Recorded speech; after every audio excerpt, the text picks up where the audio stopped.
बहुत पुरानी बात है। एक जंगल में एक गुरुकुल था जिसमें बहुत सारे बच्चे पढ़ने आते थे। एक बात की बात है, गुरुजी सभी विद्यार्थियों को पढ़ा रहे थे, मगर एक विद्यार्थी ऐसा था जिसे बार बार समझाने पर भी समझ में नहीं आ रहा था। गुरुजी को बहुत तेज से गुस्सा आया और उन्होंने उस विद्यार्थी से कहा, जरा अपनी हथेली तो दिखाओ बेटा। विद्यार्थी ने हथेली गुरुजी के आगे कर दी। हथेली देखकर गुरुजी बोले, बेटा तुम घर चले जाओ, आश्रम में रहकर अपना समय व्यर्थ मत करो, तुम्हारे भाग्य में विद्या नहीं है। शिष्य ने पूछा, क्यों गुरुजी?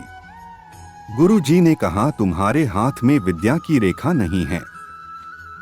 गुरुजी ने एक होशियार विद्यार्थी की हथेली उसे दिखाते हुए कहा, यह देखो, ये है विद्या की रेखा, यह तुम्हारे हाथ में नहीं है, इसलिए तुम समय नष्ट ना करो और घर चले जाओ और वहां अपना कोई और काम देखो।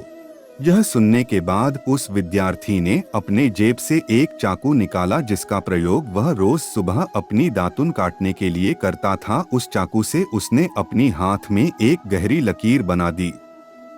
हाथ ने खून बहने लगा। तब वह गुरुजी से बोला, मैंने अपने हाथ में विद्या की रेखा बना ली है गुरुजी।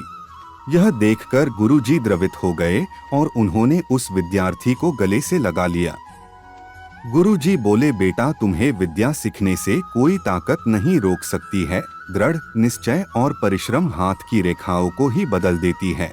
दोस्तों, वह विद्यार्थी आगे चलकर महर्षि पाणिनि के नाम से प्रसिद्ध हुए, जिसने विश्व प्रसिद्ध व्याकरण अष्टाध्यायी की रचना की है। इतनी सदियां बीत जाने के बाद भी आज 2700 वर्षों बाद भी विश्व की किसी भी भाषा में ऐसा उत्कृष्ट और पूर्ण व्याख्या का ग्रंथ अब तक नहीं बना। तो दोस्तों, इस कहानी की शिक्षा ये है कि लोग चाहे जो भी बोले, हम हर एक को गलत साबित करते हुए अपनी लगन और कठिन परिश्रम के दम पर जो चाहे वो सब कुछ हासिल कर सकते हैं।